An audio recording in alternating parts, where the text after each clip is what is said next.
Bienvenue à tous dans cette salle où nous nous retrouvons avec plaisir aussi.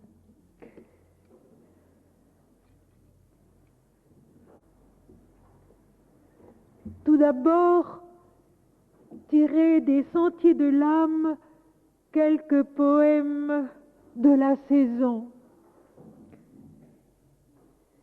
C'est l'hiver. L'hiver est entré dans les arbres et ses doigts gourds ont donné aux branches un air pauvre et déchiqueté. L'hiver est entré dans la plaine et dans la mer et dans le vent et tout est devenu plus raide et plus dur. La plaine, en s'élançant à ma rencontre avec le vent, a fait saigner ma joue et pleurer mes yeux. La mer m'a envoyé son cri de souffrance et de colère, car elle veut être seule, seule pour allaiter la grève sombre et déserte de ces écumes qui claquent contre la pierre ainsi que des diamants d'eau. Et ma bouche a recueilli son amertume pour aimer davantage encore son printemps perdu. L'hiver est entré dans ma chambre. J'avais ouvert ma fenêtre pour qu'il entre et qu'il me salue de son air glacé. L'hiver a saisi mes cheveux pour les baiser et il les a tordus en glaçons qui me blessent. Il a saisi mes mains et ses lèvres ont bu le sang à ma peau meurtrie. Il a saisi ma bouche pour en sucer la vie et il n'a trouvé dans ma gorge que l'amertume de la mer. Alors il m'a quitté pour l'horizon perdu, où le hante le désespoir des immobilités, songe de bras tendus, décharnés sur l'abîme.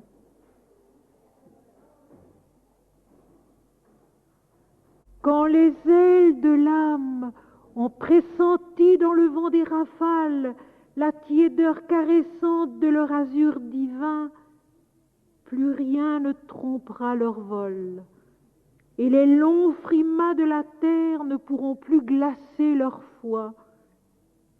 Comme la nudité des landes est belle aux heures tristes, quand le soleil est trop bas pour réchauffer les fleurs brunies, quand le ciel est trop lourd pour s'ouvrir aux grands rêves des oiseaux. La prière de la lande fleurie étonne la splendeur des roses. J'aimerai la lande et la rose. Quand les ailes de l'âme ont pressenti dans le vent des rafales la tiédeur caressante de leur azur divin, plus rien ne trompera leur vol, et les longs frimas de la terre ne pourront plus glacer leur foi.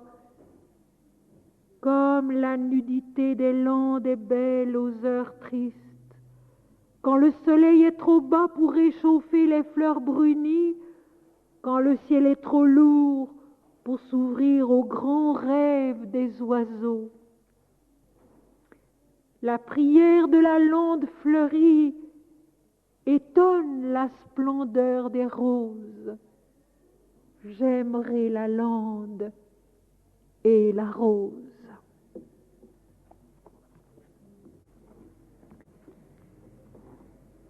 Mes amis, pas à pas, au travers de l'histoire de Joseph, nous nous avançons vers ce passage de la mer Rouge qui est, si vous voulez, le point culminant de notre cours de ce semestre. Lors de notre dernière rencontre, le 10 novembre, pour Jacob, dont l'autre nom est Israël, Joseph, son fils préféré, est mort. Les frères l'ont vendu à des Ismaélites et ils ont rapporté la robe bariolée de Joseph trempée dans le sang d'un bouc qu'ils avaient tué pour faire croire à Jacob que son fils préféré était mort. Tous ses fils et toutes ses filles vinrent pour consoler Jacob, mais il ne voulut recevoir aucune consolation. Il disait: c'est en pleurant que je descendrai vers mon fils au séjour des morts. Et il pleurait son fils. L'apparence de la vie, une disparition, une mort. Et au verset suivant, l'œuvre de l'Éternel, les Madianites le vendirent en Égypte à Potiphar, officier de Pharaon, chef des gardes. Joseph vit, et Joseph non seulement va fort bien réussir sa vie en Égypte, mais surtout, il est ce chaînon important de l'accomplissement de la grande famille dont il est issu, dont le père est Jacob, et qui va devenir, par la volonté de l'Éternel, un grand peuple, un peuple nombreux. Et voici maintenant, à partir du chapitre 39, je sauterai beaucoup de versets parce que ce serait trop long, mais je voudrais tout de même tracer brièvement la vie importante de Joseph en Égypte, importante parce qu'elle est tout un cheminement intérieur au travers des faits matériels dont il est question. L'œuvre de l'Éternel au travers de Joseph et des Égyptiens. L'œuvre de l'Éternel au travers de nous et des circonstances de nos vies. On fit descendre Joseph en Égypte, et Potiphar, officier de Pharaon, chef des gardes égyptiens, l'acheta des Ismaélites qu'il avait fait descendre.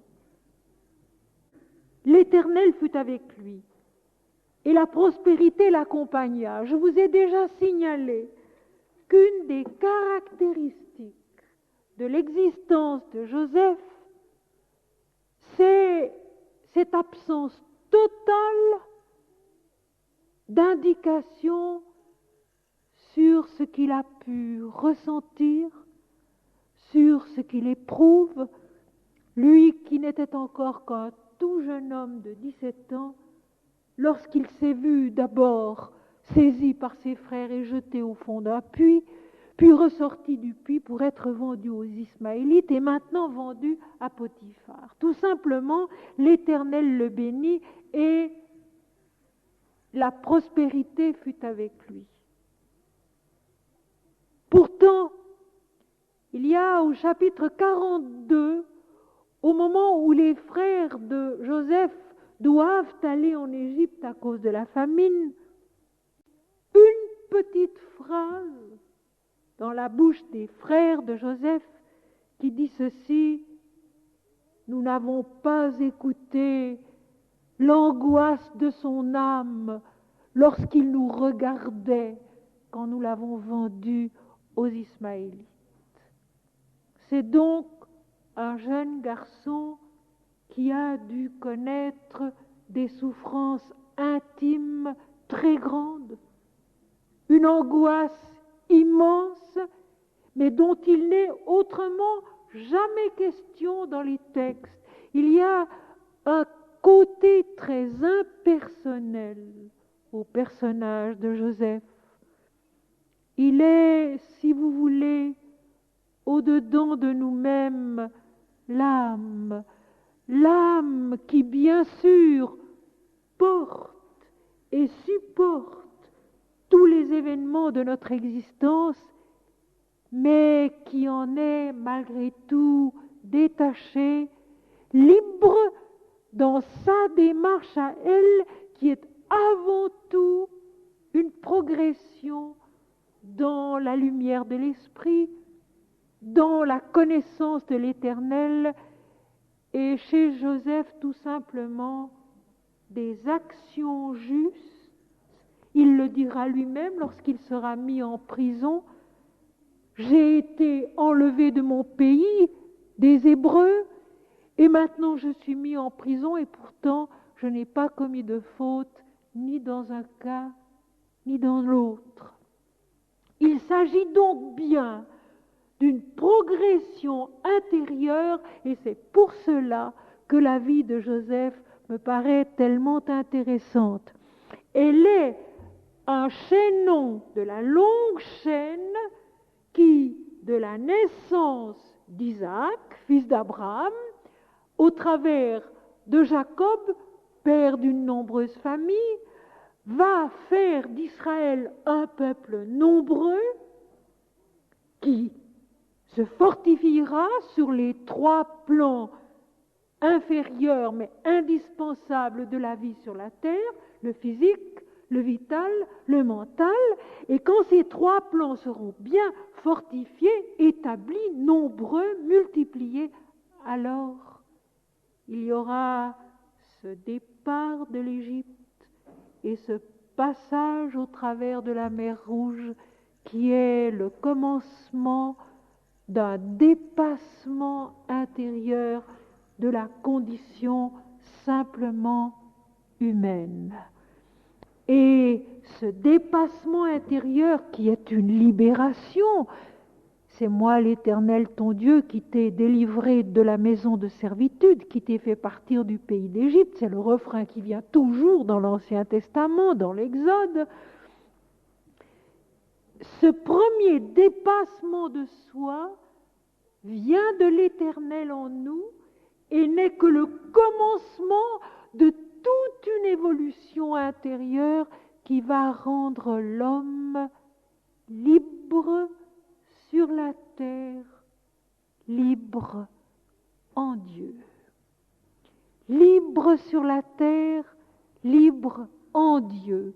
Mais il y faut des siècles. Nous verrons au moment du départ pour le passage de la mer Rouge que Israël a vécu 430 ans en Égypte, 4 siècles et 30 années. Il y faut du temps. Et je voudrais ici revenir un tout petit peu sur un sujet que j'ai traité à Paris à propos de l'enseignement de Ramakrishna, qui disait que la qualité la plus importante qu'on devrait apprendre depuis tout enfant, c'est la patience. Et toute l'histoire de Joseph est une histoire de patience. C'est la patience, et nous sommes tellement impatients. Et notre impatience gâche beaucoup de choses, empêche souvent notre évolution intérieure autant qu'extérieure. Et Ramakrishna, qui a beaucoup d'humour, parle d'une lettre de l'alphabet qui s'écrit de 3 façons différentes. C'est Sha, S-H-A, ou bien C, c'est dit A, ou bien S-A, tout simplement, mais qui se prononcent toutes les 3. Sha, c'est une lettre de l'alphabet sanskrit et qui veut dire « soyez patient ». Et il ajoute « les enfants devraient apprendre la patience en même temps que l'alphabet ». Les enfants devraient apprendre la patience en même temps que l'alphabet. Pour toute chose vraie, pour toute chose valable, il faut beaucoup de temps. Il faut un travail persévérant, toujours repris, toujours recommencé, toujours amélioré. Et au fond, c'est ce qui se passe tout naturellement dans la vie de Joseph. Nous allons le voir. Que même son départ pour l'Égypte, l'arrachement de sa famille, est pour lui une bénédiction, parce que ce qu'il va être dès le départ en Égypte, il n'aurait pas pu l'être dans sa famille. Écoutez plutôt. L'Éternel fut avec lui, et la prospérité l'accompagna. Il habitait dans la maison de son maître égyptien. Son maître vit que l'Éternel était avec lui et que l'Éternel faisait prospérer entre ses mains tout ce qu'il entreprenait. Joseph trouva grâce aux yeux de son maître, qu'il employa à son service, l'établit sur sa maison et lui confia tout ce qu'il possédait. Plus tard, dans la prison, on confiera à Joseph tous les prisonniers. Joseph, dès le départ de sa vie, est un maître. Mais il ne pouvait pas être un maître dans sa famille. C'eût été impossible. Ainsi, l'acte apparemment ignoble de ses frères qui ont voulu se débarrasser de lui parce qu'ils en étaient jaloux a favorisé l'œuvre de l'Éternel en lui et pour Israël, pour toute la famille. Joseph a pu manifester, employer, développer ce qu'il était, la maîtrise au sein de la vie des hommes, au sein de la vie de l'homme. Et comme tous les personnages de la Bible, Joseph est en nous. Joseph est en nous. Et il est ce lieu de nous-mêmes, ce plan de nous-mêmes, ces facultés de nous-mêmes, capables de maîtriser et de gouverner avec intelligence et selon la vérité de l'Éternel, selon l'œuvre de l'Éternel. J'aime tellement ce verbe accompagner. La prospérité l'accompagna. Dans ce verbe accompagner, il y a donc la démarche, le cheminement, l'avance.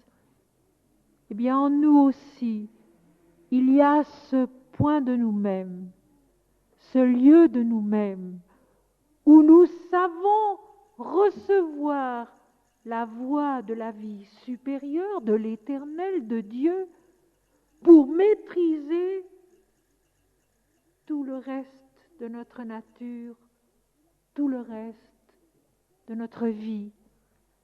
Et la prospérité qui accompagne Joseph, c'est bien sûr, parce que c'est toujours le cas dans les récits, aussi bien le Bharata que la Bible ou d'autres récits sacrés, c'est une prospérité matérielle, oui, mais c'est une prospérité matérielle qui n'est que l'apparence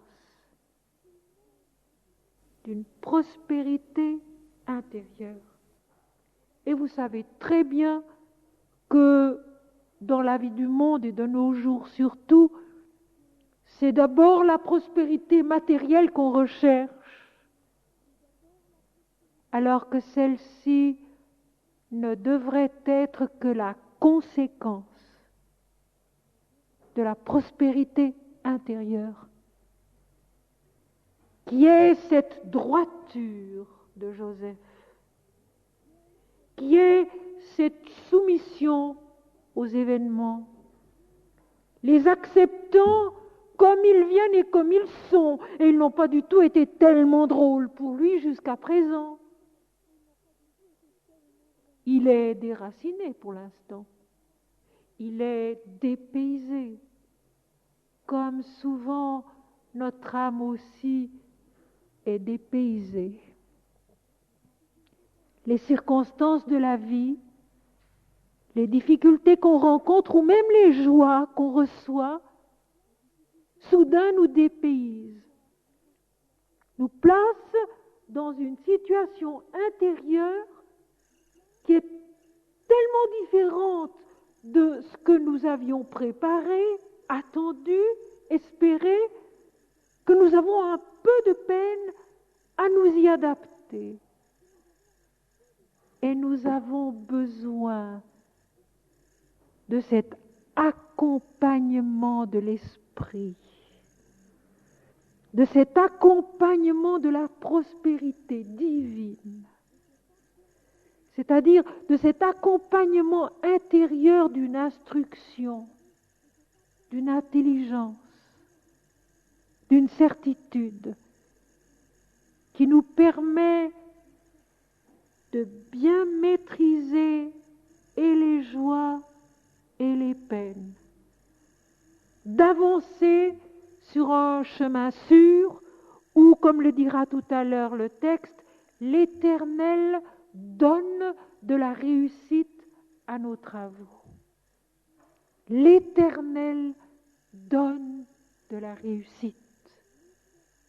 Non pas nous, mais l'Éternel. Joseph, donc, ça se révèle dès tout jeune, parce qu'il n'aura que 30 ans lorsqu'il sera nommé gouverneur de l'Égypte. Et ici, il en a 17, il est donc tout jeune. Se révèle comme étant un maître, notre maître.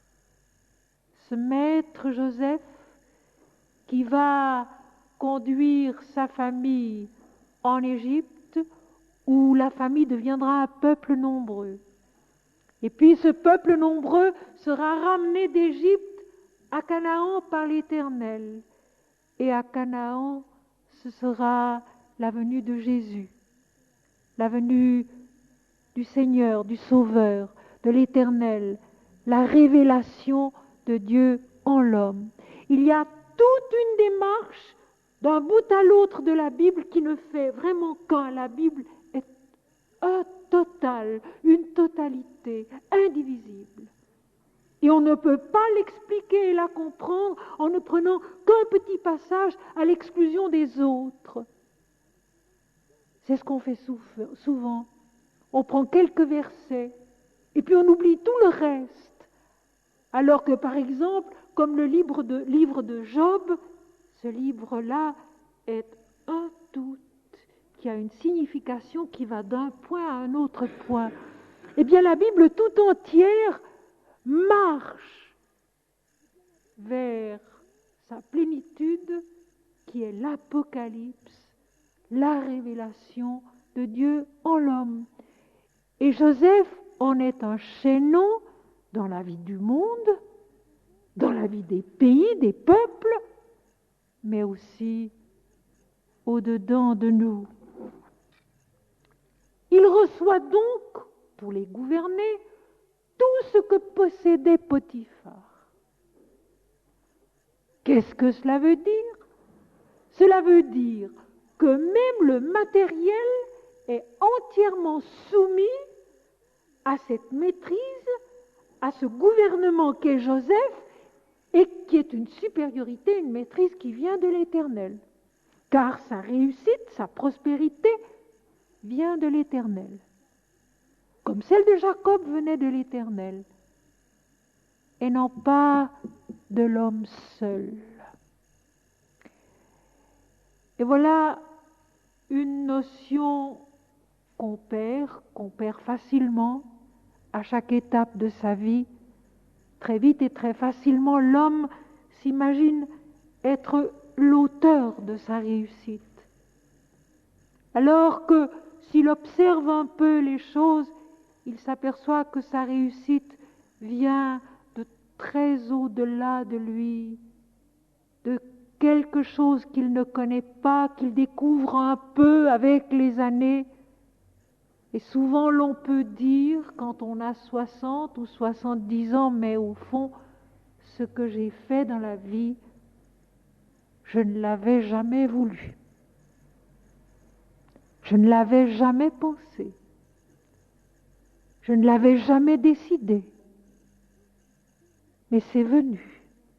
Et cela s'est fait. Et c'était juste et c'était bien. Mais c'était juste et c'était bien parce que justement cela ne venait pas de moi. Et Joseph, lui, est un exemple merveilleux de ce processus-là, où c'est l'Éternel qui fait en l'homme avec les circonstances telles qu'elles sont, et dans le cas de Joseph, à plusieurs reprises, elles sont abominables.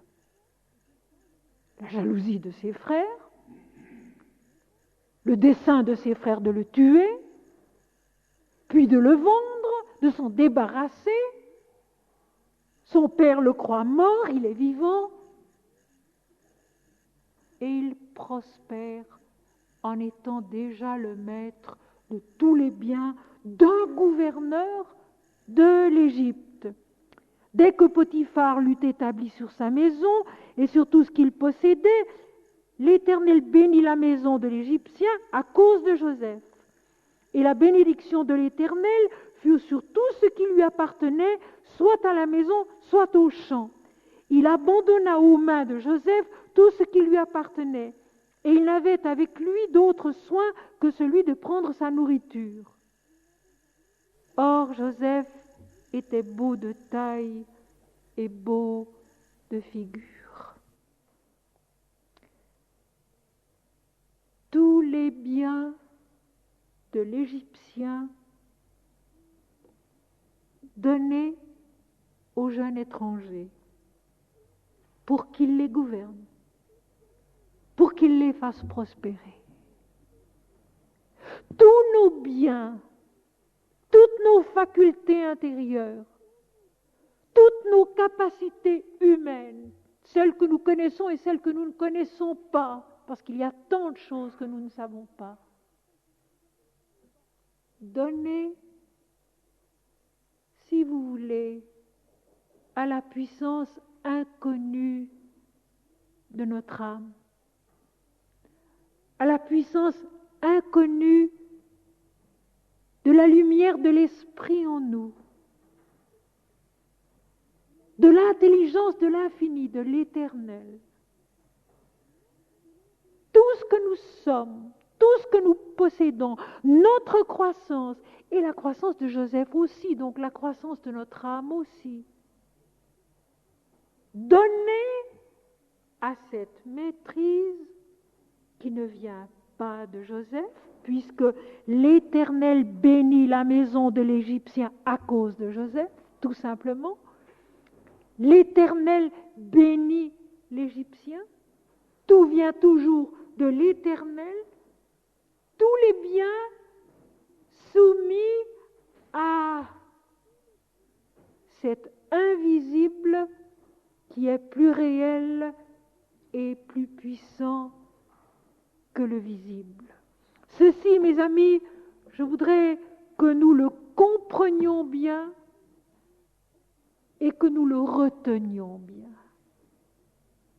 Parce que vous savez, comme moi, combien facilement nous l'oublions. Combien facilement nous perdons cette attitude de l'abandon à ce qui est plus haut, à ce qui est plus vrai, à ce qui est plus juste, à ce qui est plus lumineux, à ce qui est plus intelligent, plus authentique que nous.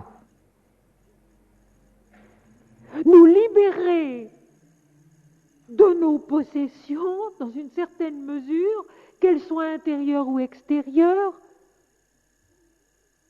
pour les donner à gérer plus haut. Par cet intermédiaire, Joseph, notre âme, qui nous régit de la part de l'Éternel, de la part du Seigneur Dieu. Au fond, ce que de nos jours un Sri Aurobindo exprime d'une si belle façon lorsqu'il dit « Il faut que toute notre activité, il faut que toute notre vie devienne un écoulement ininterrompu de force d'âme. » Eh bien, la prospérité, la réussite de Joseph, c'est cela. Un écoulement ininterrompu de force d'âme. Et Potiphar l'estime tant qu'il lui remet tout ce qui lui appartient, qu'il prend ses repas avec lui, le partage, le fameux partage qu'on retrouve à la fin de la 7e lettre de l'Apocalypse. L'échange de la nourriture qui fait que Joseph grandit dans la maison de l'Égyptien et qui fait que l'Égyptien grandit lui aussi en prospérité, en richesse, intérieurement aussi, par la présence de Joseph dans sa maison. Et la dernière phrase de ce passage, « Or Joseph était beau de taille et beau de figure », c'est une conclusion tout à fait naturelle, tout à fait logique à tout ce qui précède. Il est beau comme tout être spirituel est beau.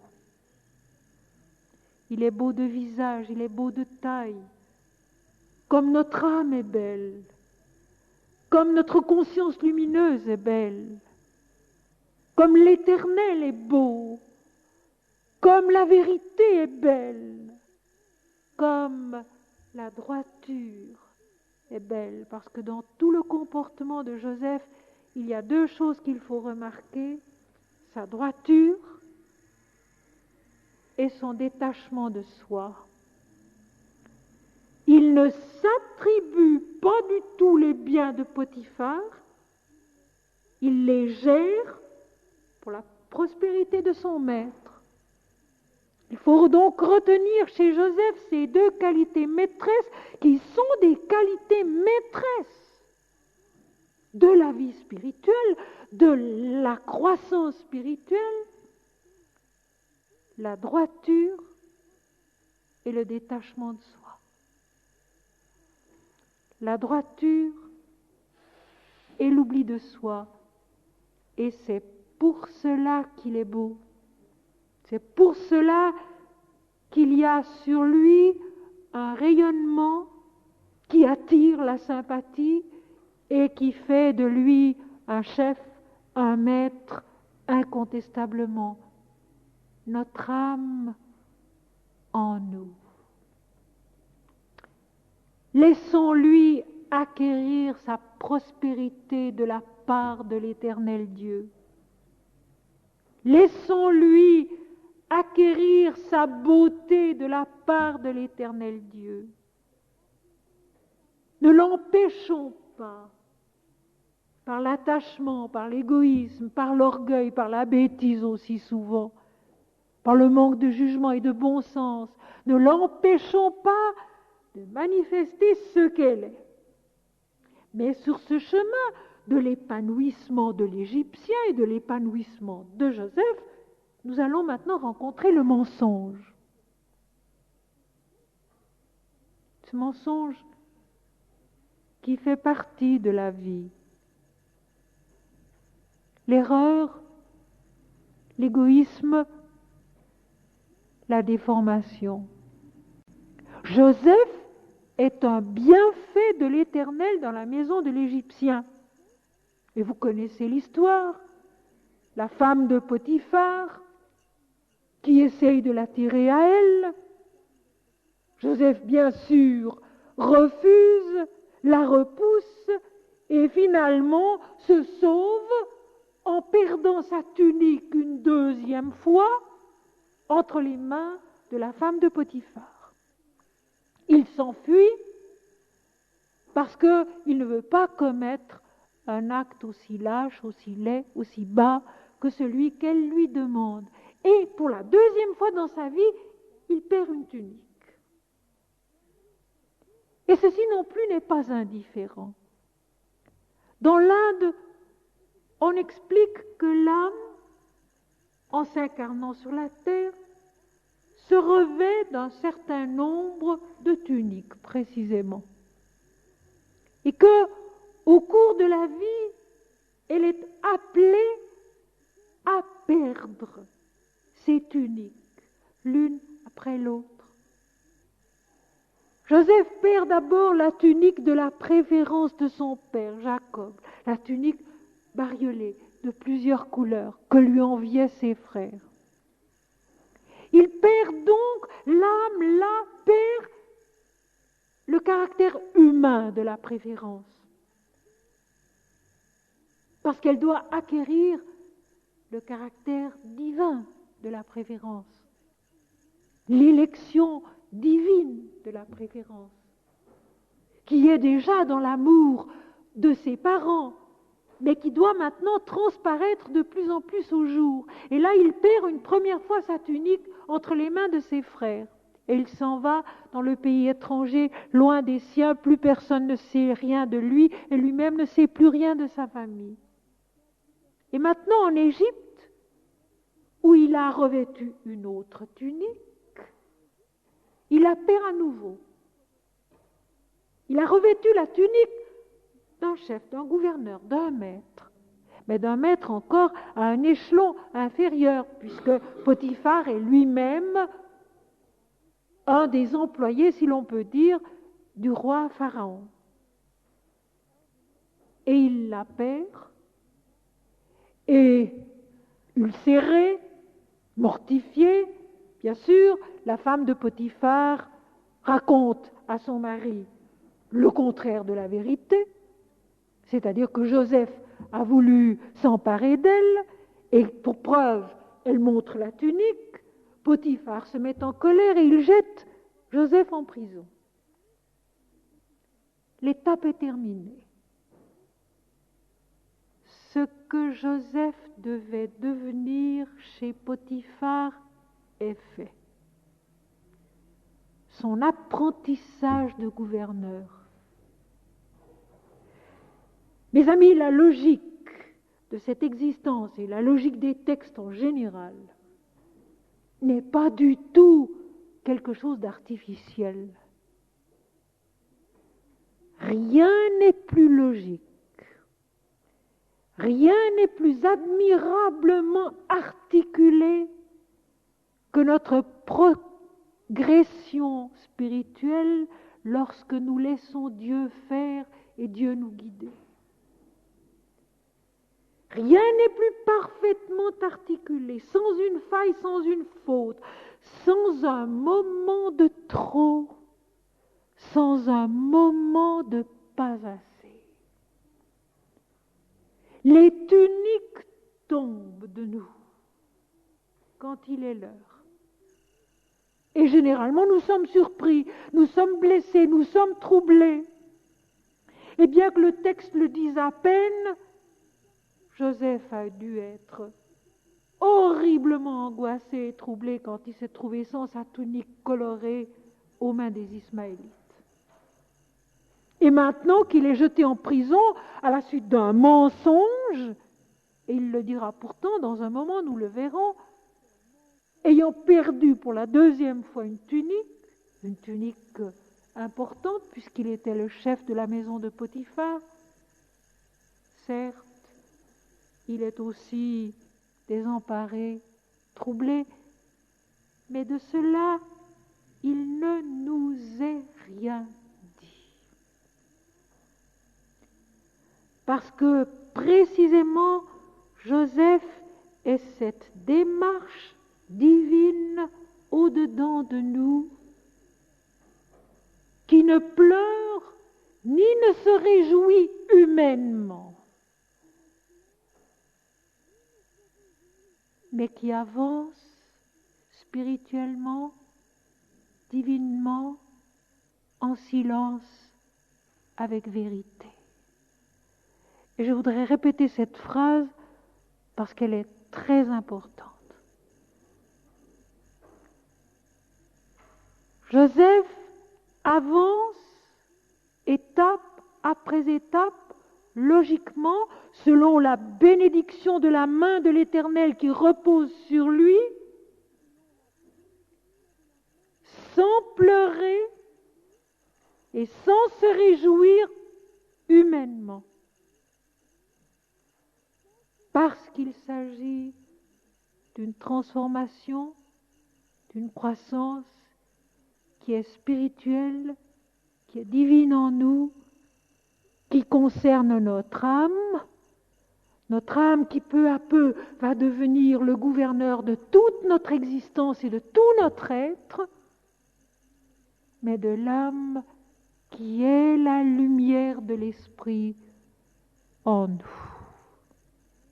Donc, après avoir connu la prospérité de l'Éternel dans la maison de Potiphar, à la suite d'un mensonge, tout est rompu, tout est brisé. Une fois de plus, Joseph perd une personnalité,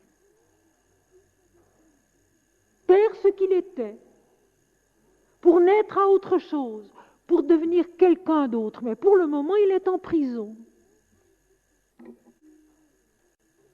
L'Éternel fut avec Joseph, et il étendit sur lui sa bonté.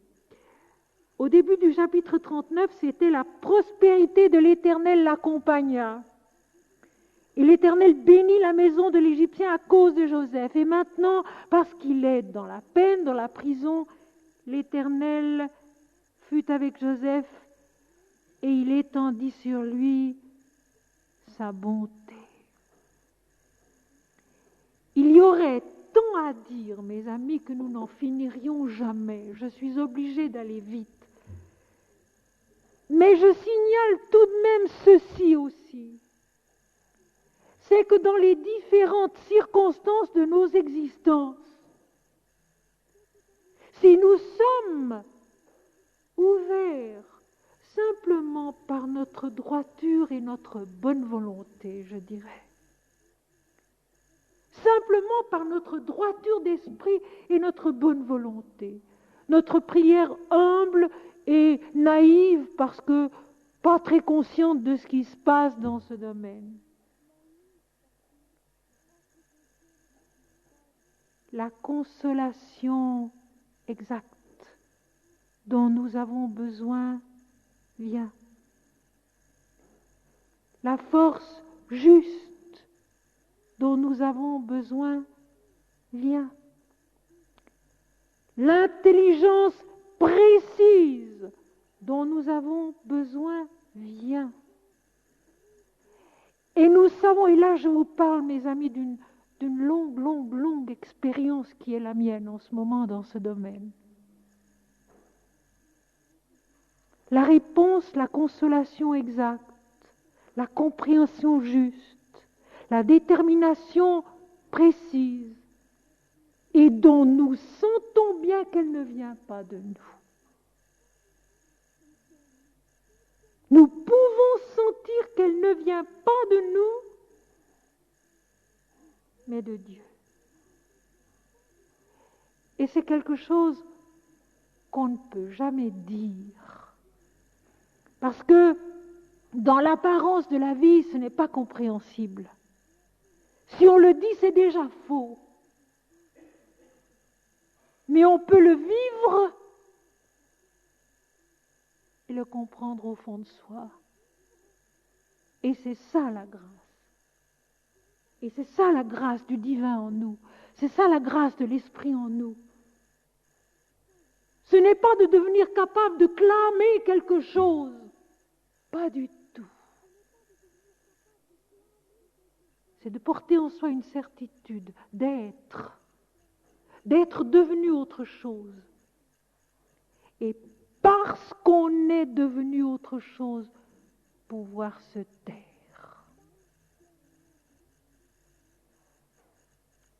C'est quand on est vraiment qu'on peut se taire.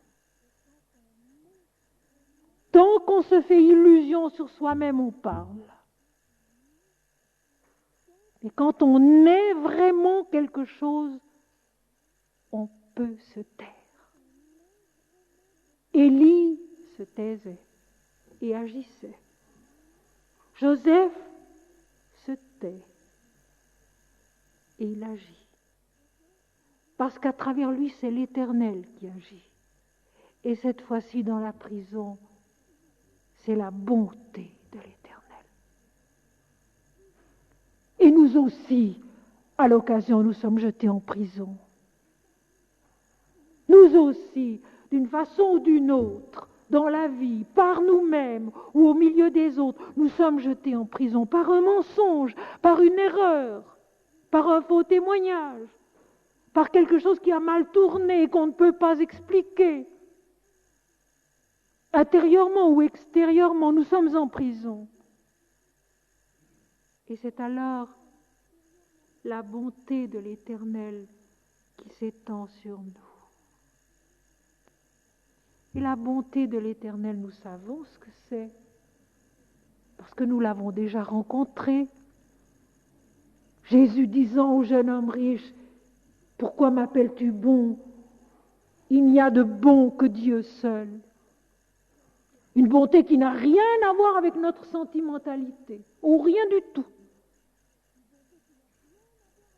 Une bonté qui est la perfection de l'existence,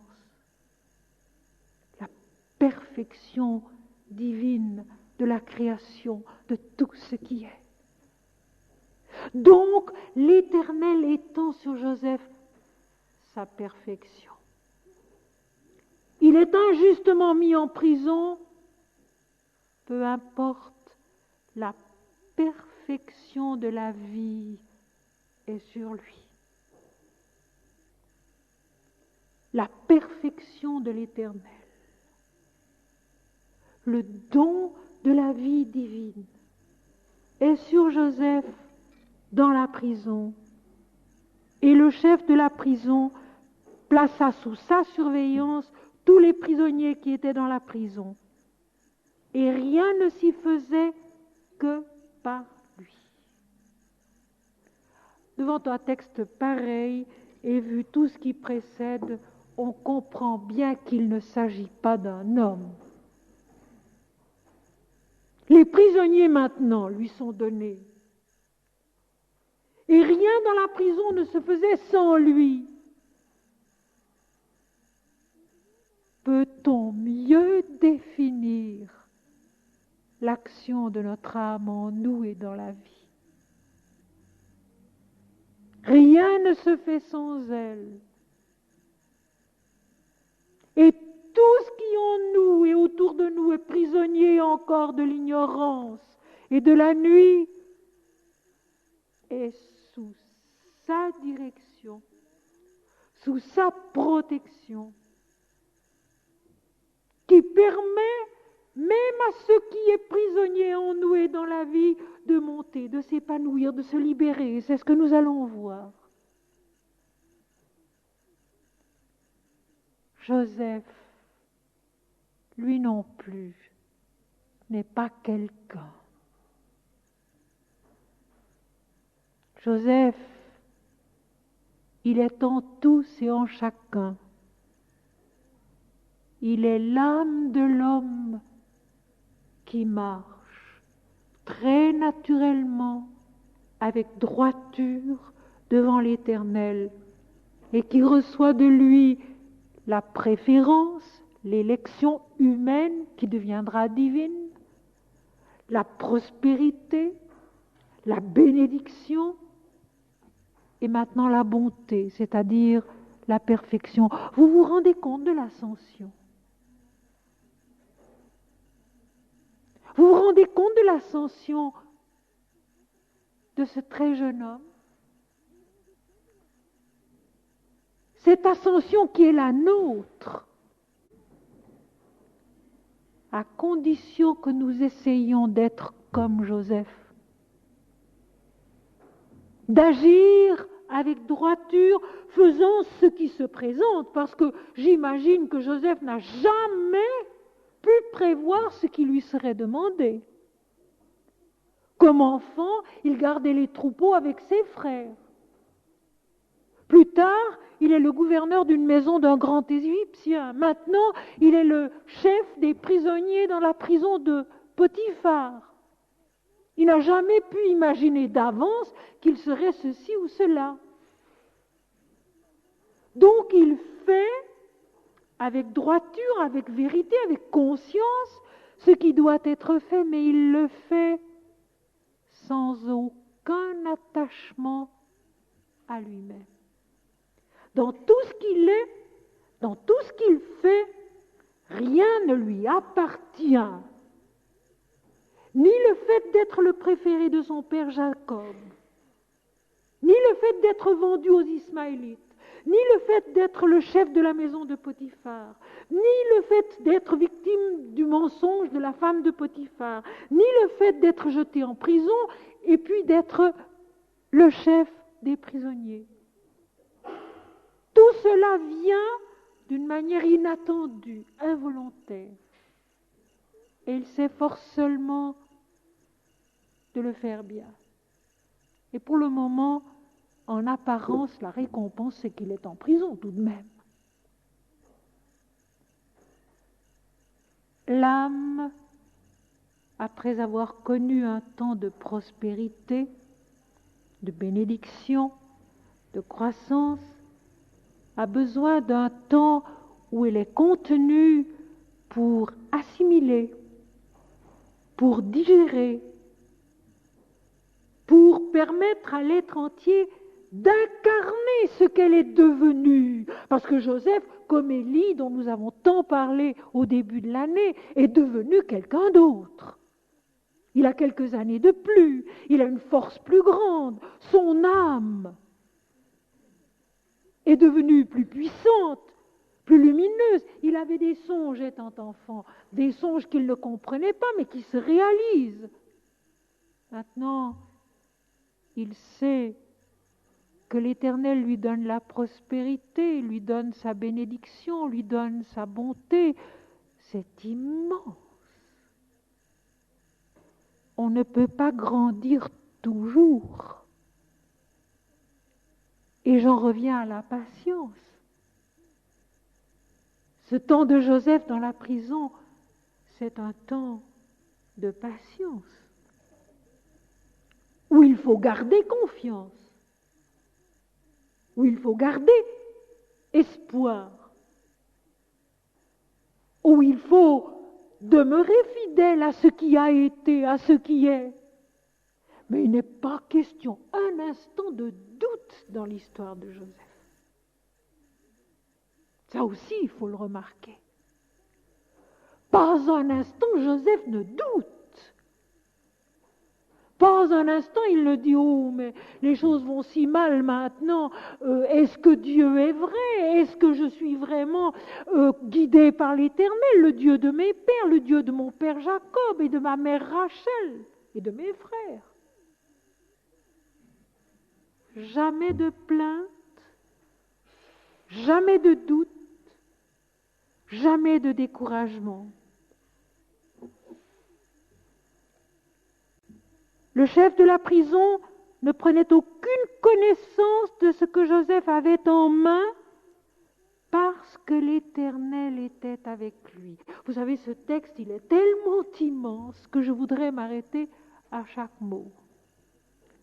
Donc, comme Potiphar, le chef de la prison lui donne les prisonniers et ce qui se passe dans la prison. Et il ne prend aucune connaissance de ce que fait Joseph, qui pourtant est probablement l'un des plus jeunes, parce que l'Éternel était avec lui. Le sens qu'avaient ces gens-là de la véritable autorité qui vient de Dieu et non de l'homme. Le sens qu'avaient ces gens-là de la véritable autorité qui vient de l'Éternel et non de l'homme.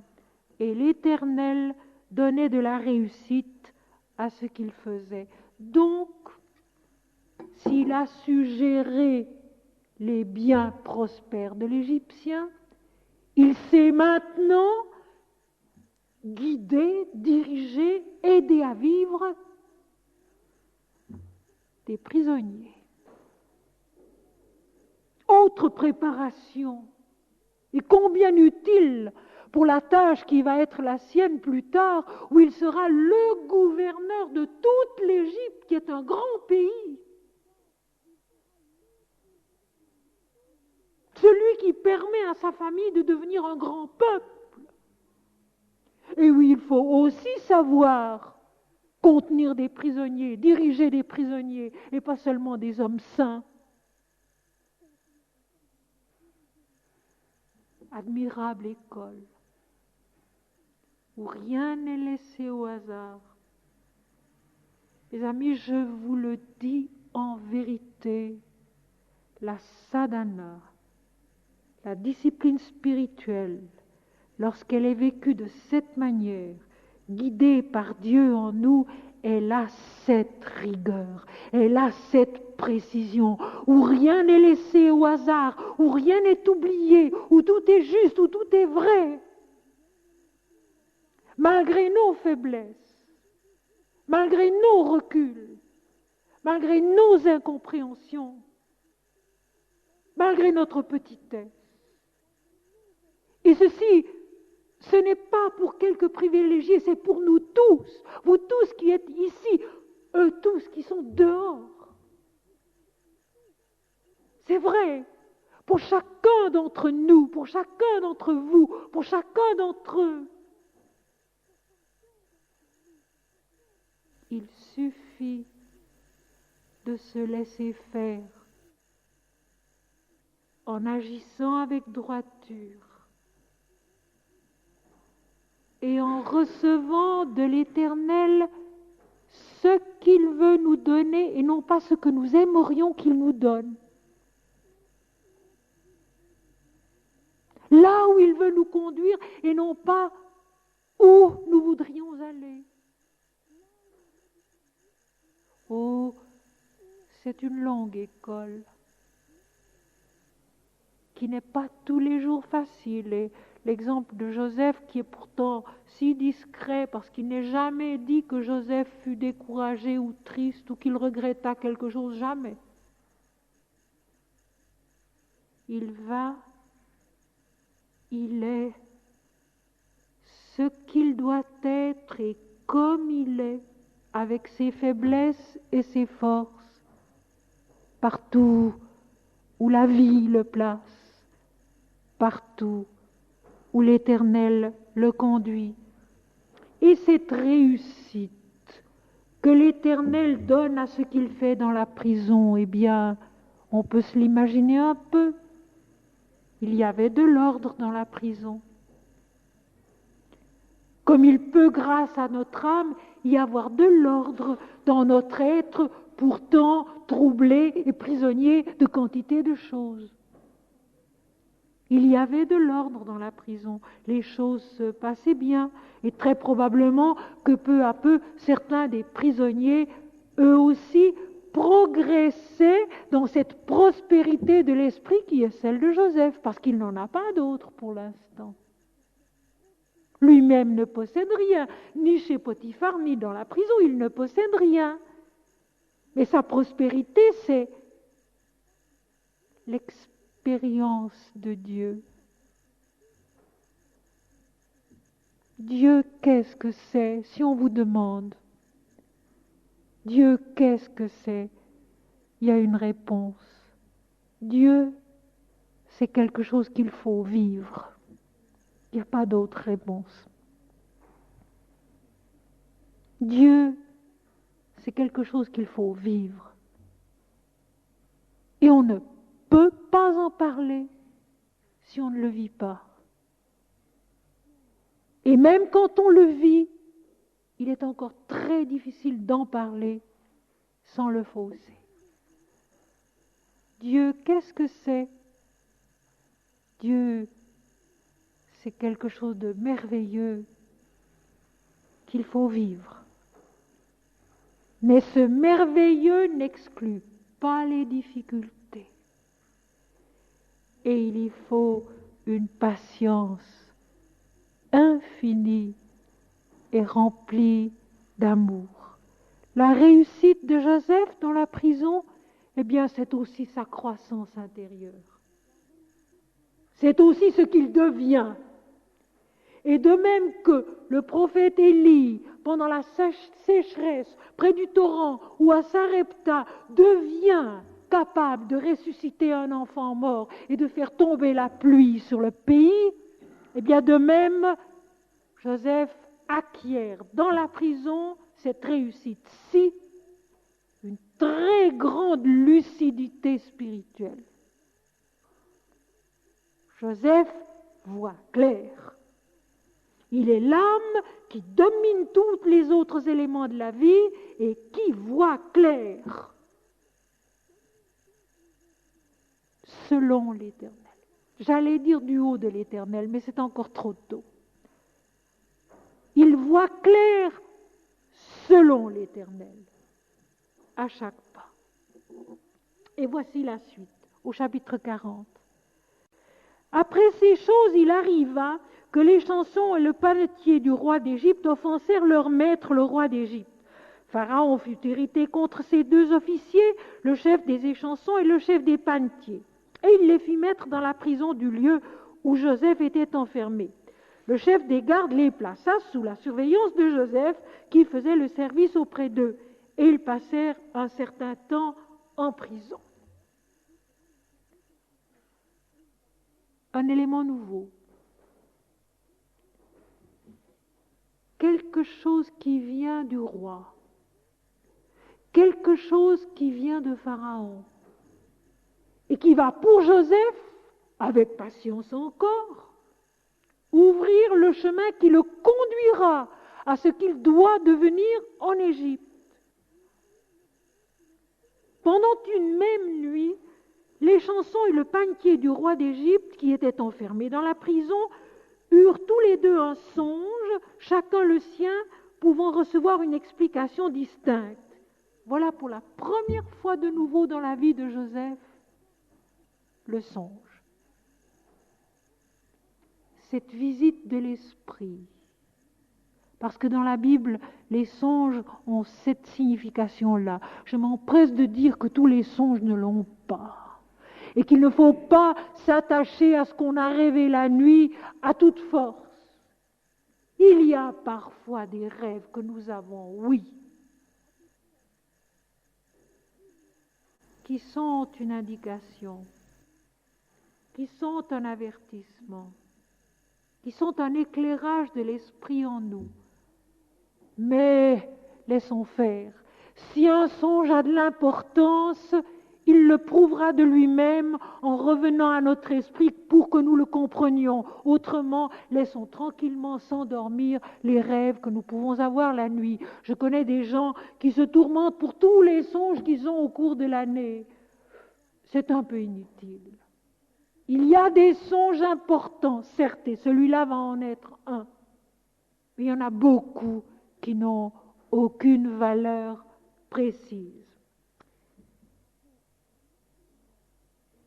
Joseph étant venu le matin vers eux, les regarda, et voici, ils étaient tristes. Et j'aime cette phrase, parce qu'elle nous donne une indication de ce qu'est devenu Joseph. Joseph enfant gardant les troupeaux de son père avec ses frères. Joseph gouverneur des grandes richesses d'un Égyptien qui se nommait Potiphar. Joseph soudain attentif à l'homme. C'est encore un pas. C'est encore une école qu'il a suivie dans sa prison.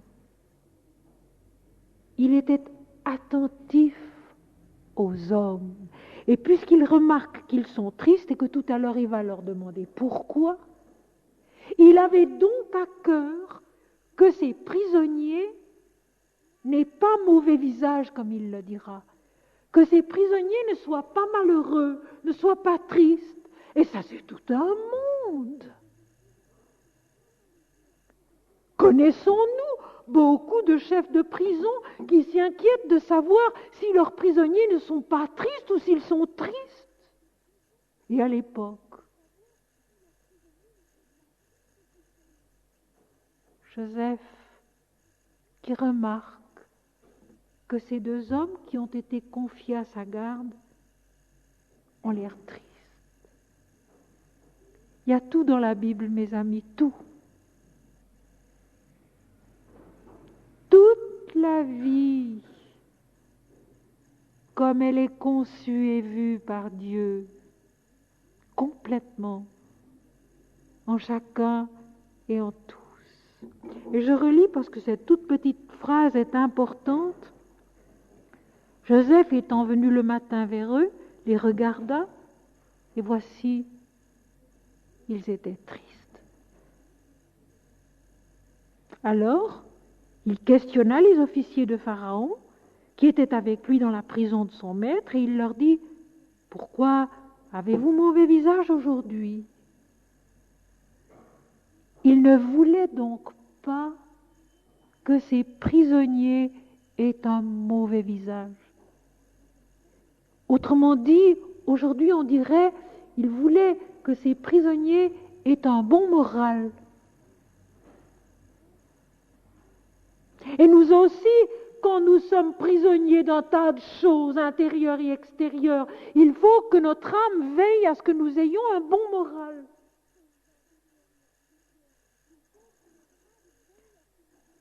Ceci, c'est dans le chapitre 40 du livre de la Genèse. Aujourd'hui, je m'attarde surtout au chapitre 39 et au chapitre 40 du livre de la Genèse, pour ceux qui auront envie de relire et de retrouver toutes ces belles choses.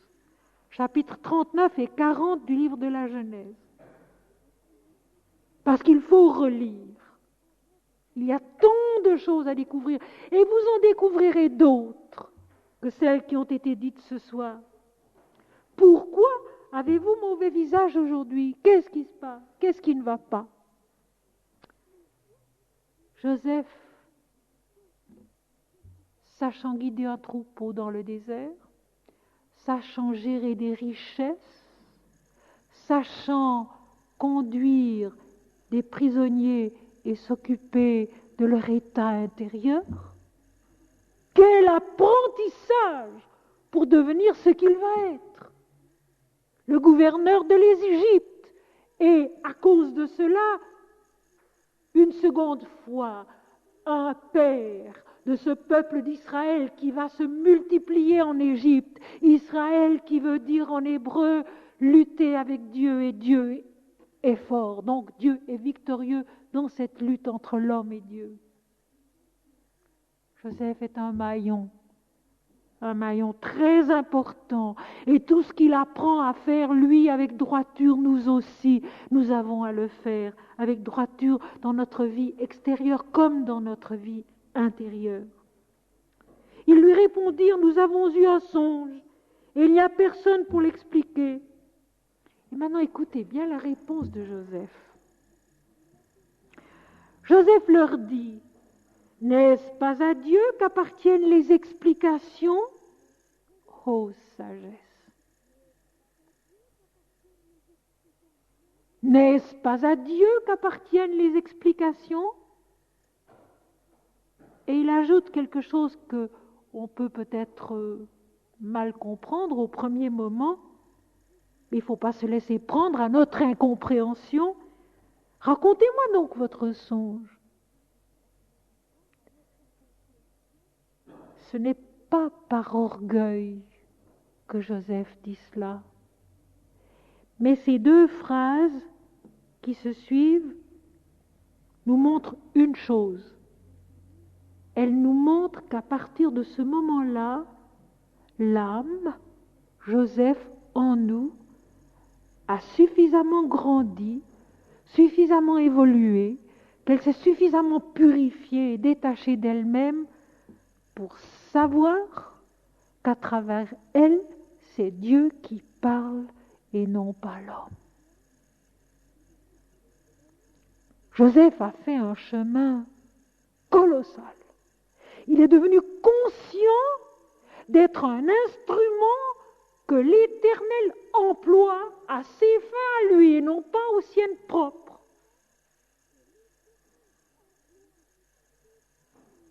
Joseph leur dit, n'est-ce pas à Dieu qu'appartiennent les explications? Mais oui.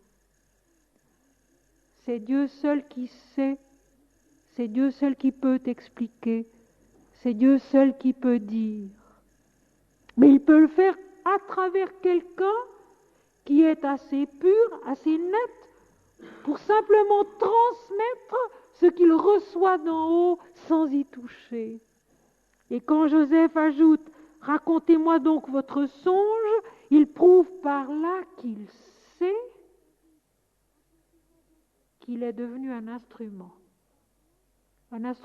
impersonnel, à qui rien n'appartient. Seulement obéir, seulement faire, selon la sagesse et la vérité de l'Éternel. Et c'est pourquoi il peut dire, il appartient à Dieu seul d'expliquer les songes, racontez-moi votre songe. Plus tard, Jésus prendra lui aussi conscience qu'il est fils de Dieu sur la terre. Il sera tenté par Satan, le moi individuel, qui lui proposera de se prosterner devant lui pour en faire le roi de la terre. Et Jésus répond, tu aimeras le Seigneur ton Dieu et tu le serviras lui seul. Eh bien, Joseph ici déjà a la même attitude. Il n'en a pas encore la conscience totale, mais il sait qu'il est un instrument entre les mains de l'Éternel, qu'il ne fait rien de lui-même dans sa vie, que c'est Dieu qui fait, et que par conséquent, s'il comprend les songes, ce sera l'Éternel en lui qui les comprendra et qui les expliquera. Le chef des échansons raconta son songe à Joseph et lui dit, « Dans mon songe, voici, il y avait un cep devant moi. Ce cep avait 3 sarments. Quand il eut poussé, sa fleur se développa et ses grappes donnèrent des raisins mûrs. La coupe de Pharaon était dans ma main. Je pris les raisins, je les pressai dans la coupe de Pharaon et je mis la coupe dans la main de Pharaon. » Joseph lui dit, voici l'explication. Les 3 sarments sont 3 jours. Encore 3 jours et Pharaon relèvera la tête et te rétablira dans ta charge. Tu mettras la coupe dans la main de Pharaon comme tu en avais l'habitude lorsque tu étais son échanson. Mais souviens-toi de moi quand tu seras heureux et montre, je te prie, de la bonté à mon égard. Parle en ma faveur à Pharaon et fais-moi sortir de cette prison, car j'ai été enlevé du pays des Hébreux et ici même je n'ai rien fait pour être mis en prison. Joseph, notre âme, a une conscience exacte de sa propre situation. Et c'est pourquoi aussi il peut avoir une conscience exacte de la situation d'un autre. Et il comprend le songe de l'échanson dans le sens de la vie divine, c'est que l'échanson va être libéré, qu'il va retrouver sa charge auprès du Pharaon. Et alors il ajoute une prière pour lui-même. Souviens-toi de moi quand tu seras rentré dans ta charge, quand tu seras heureux. Et montre, je te prie, de la bonté à mon égard. Parle en ma faveur à Pharaon et fais-moi sortir de cette maison, car j'ai été enlevé du pays des Hébreux, et ici même, je n'ai rien fait pour être mis en prison. Joseph sait qu'il est un instrument entre la main de l'Éternel, mais il ne sait pas pourquoi cette main de l'Éternel l'a conduit d'abord loin de sa famille et de son pays, et ensuite en prison, alors qu'il sait qu'il n'a rien fait de mal pour cela. Le deuxième songe, je le passe, il n'ajoute rien de bien important, c'est celui du panetier qui sera lui exécuté. La fin de l'histoire de l'échanson, c'est celle-ci.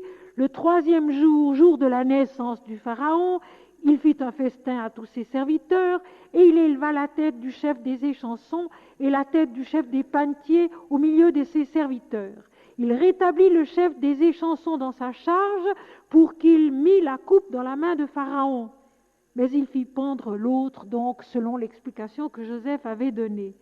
Le chef des échansons ne pensa plus à Joseph et il l'oublia. Une étape qui n'est pas encore tout à fait finie. Simplement, le jalon a été posé qui permettra à Joseph de franchir le pas suivant. Et j'en reviens à la patience de tout à l'heure. Les choses se font pas à pas, peu à peu, avec une grande persévérance et une grande patience. Joseph a acquis beaucoup de capacités maintenant. Il a cette lucidité intérieure de celui à qui rien n'appartient et qui fait ce qu'il doit. Dans un parfait détachement de soi-même, ne possédant rien, il est un instrument entre les mains de l'Éternel et il attend la justice, sa délivrance de la main de l'Éternel seul aussi. Au bout de 2 ans, et nous allons voir tout à l'heure que Joseph va être nommé gouverneur de l'Égypte et il a à ce moment-là 30 ans, donc il s'est passé beaucoup de temps. Le Pharaon eut un songe, et ce songe vous le connaissez, mais il est beau, le récit en est beau, je veux vous le lire. Voici, il se tenait près du fleuve. Et voici, ces vaches belles à voir et grasses de chair montèrent hors du fleuve et se mirent à paître dans la prairie. Cette autre vache laide à voir et maigre de chair montèrent derrière elles hors du fleuve et se tinrent à leur côté sur le bord du fleuve. Les vaches laides à voir et maigres de chair mangèrent ces vaches belles à voir et grasses de chair. Et Pharaon s'éveilla. Il se rendormit et il eut un second songe.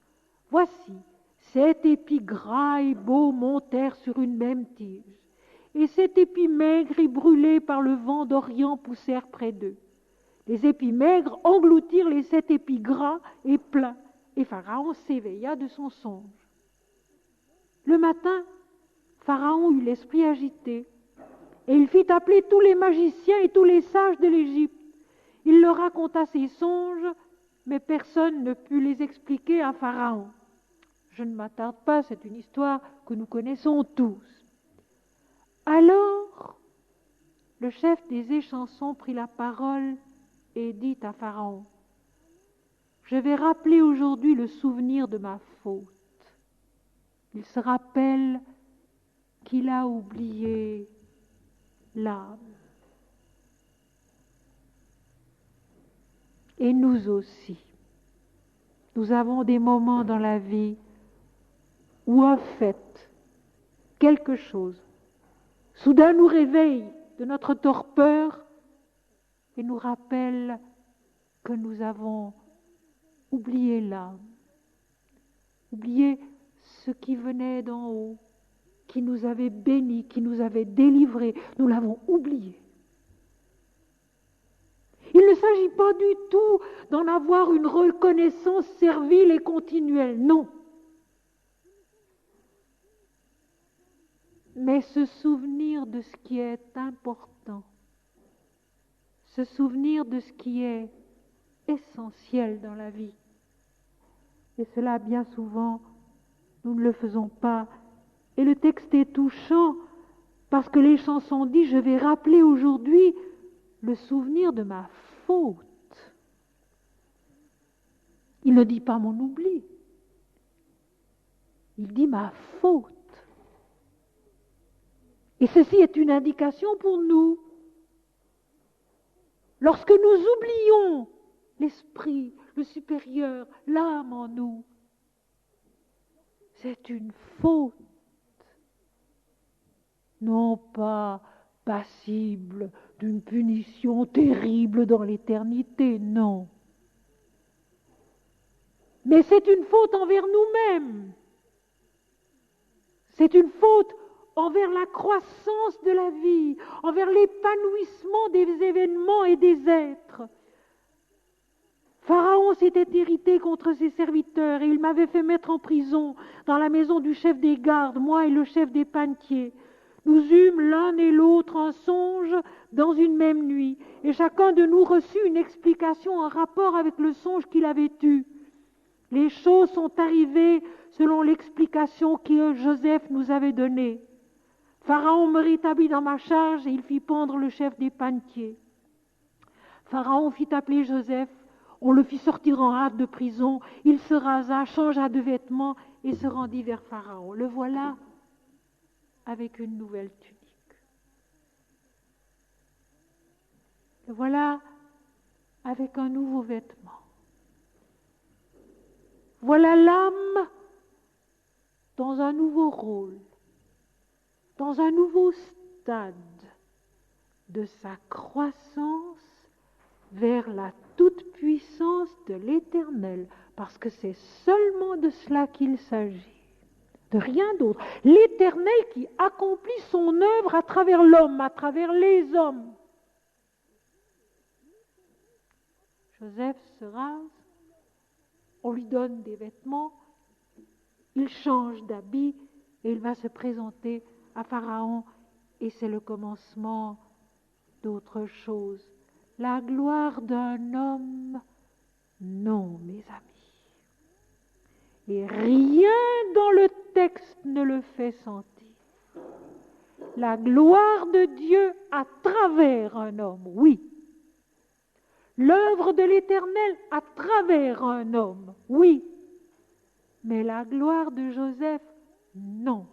Et rien dans le récit ne le laisse deviner ou penser. C'est tout à fait hors de la pensée du narrateur lui-même. Ce sont des faits.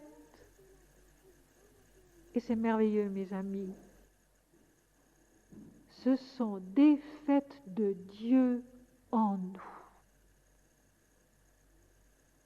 Pas du tout la gloire d'un homme, mais ce sont des faits de Dieu en l'homme, en nous. Et ce n'est pas une histoire ancienne, c'est une histoire d'aujourd'hui. C'est la nôtre, pas à pas, si nous le voulons bien.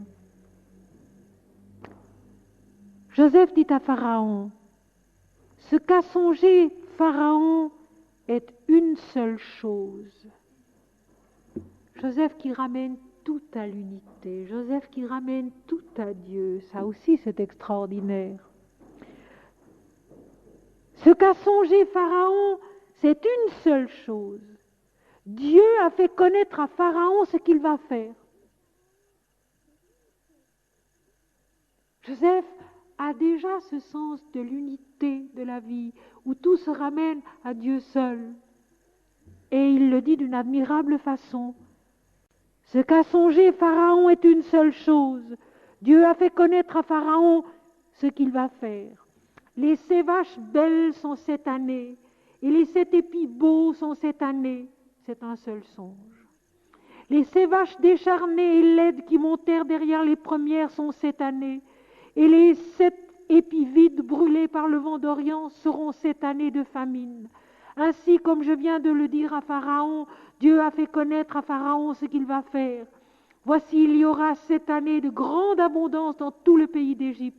7 années de famine viendront après elles, et l'on oubliera toute cette abondance au pays d'Égypte, et la famine consumera le pays.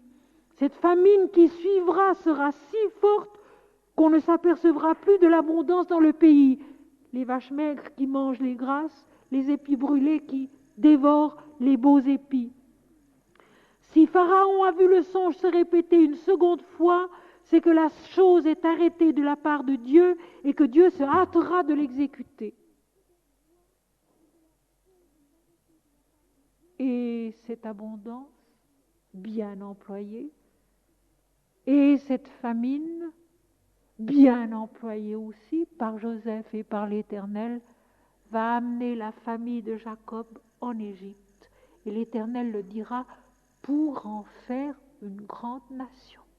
En Égypte, pour en faire une grande nation. Dans les difficultés, dans l'abondance d'abord, puis dans les difficultés, dans la contrainte. Maintenant que Pharaon choisisse un homme intelligent et sage et qu'il le mette à la tête du pays d'Égypte. Et rien dans le récit ne montre que Joseph pensait à lui-même. Il n'est qu'un Hébreu parmi des Égyptiens. Mais Pharaon dit à Joseph, « Puisque Dieu t'a fait connaître toutes ces choses, il n'y a personne qui soit aussi intelligent et aussi sage que toi. Je t'établis sur ma maison et tout mon peuple obéira à tes ordres. Le trône seul m'élèvera au-dessus de toi. » Pharaon dit à Joseph, « Vois, je te donne le commandement de tout le pays d'Égypte. » Vois, je te donne le commandement de tout le pays d'Égypte, la gradation. Joseph, enfant, était déjà le supérieur de ses frères. En Égypte, il est le maître de la maison de Potiphar. En prison, il est le chef des prisonniers. Et maintenant, parce qu'il a acquis la lucidité de l'âme, la lucidité de l'esprit, Pharaon le place juste en dessous de lui et lui donne tout le pays d'Égypte pour qu'il le gouverne. Ascension prodigieuse, ascension spirituelle avant tout. Ascension spirituelle avant tout, qui va permettre le peuple des Hébreux d'augmenter, puis de quitter l'Égypte, de passer la mer Rouge, de retrouver Canaan et qui aboutira à la naissance de Jésus. Pharaon appela Joseph du nom de Tsaphanat Pénéar, qui veut dire celui qui découvre des choses cachées. La signification exacte du mot apocalypse aussi, la révélation des choses cachées. Donc, un travail intérieur surtout. Donc, une progression et une croissance dans la lumière de l'âme, de l'esprit surtout. Et Joseph montrera par tout son comportement comme gouverneur de l'Égypte qu'il est resté le même homme intègre, droit, à qui rien n'appartient. Parce qu'enfin, il est gouverneur de l'Égypte sous Pharaon. Et le pays ne lui appartient pas. Et il mourra en Égypte dans un pays qui n'est pas le sien. Donc, Joseph est totalement dans le détachement sur le plan humain. Et c'est d'ailleurs ce qui fait la puissance de son âme. Ni le pays qu'il habite, ni le gouvernement qu'il existe ne sont personnels, ne lui appartiennent. Ils sont seulement cela qui doit être fait par lui, ici-bas sur la terre, pour que le peuple d'Israël grandisse et devienne ce peuple dans lequel naîtra la révélation de Dieu en l'homme. Joseph partit pour visiter le pays d'Égypte. Joseph était âgé de 30 ans lorsqu'il se présenta devant Pharaon, roi d'Égypte, et il quitta Pharaon et parcourut tout le pays. Et tous les pays, au moment de la famine, arrivaient en Égypte pour acheter du blé auprès de Joseph, car la famine était forte dans tous les pays. Et c'est alors que Jacob, voyant qu'il y avait du blé en Égypte, dit à ses fils, « Pourquoi vous regardez-vous les uns les autres ?» Il dit, « Voici, j'apprends qu'il y a du blé en Égypte, descendez-y pour nous en acheter là, afin que nous vivions et que nous ne mourions pas. » Les événements se succèdent. Les 7 années grasses ont lieu. Les 7 années maigres ont lieu. Joseph a sagement gouverné le pays et il reste du blé en Égypte. Et voilà Jacob qui s'en va vers le pays d'Égypte lui aussi. Et en route, il offre un sacrifice à l'Éternel, à Beersheba. Et l'Éternel lui dit, va, toi et ta maison dans le pays d'Égypte, je ferai de toi une grande nation. Et c'est ici que nous allons nous arrêter ce soir, mes amis. Nous continuerons la prochaine fois. Nous avançons pas à pas vers ce moment merveilleusement grand et beau que sera le passage de la mer Rouge, préparé par tout ce chemin de Joseph, qui est le nôtre aussi, si nous le comprenons bien, si nous essayons de le vivre à notre tour.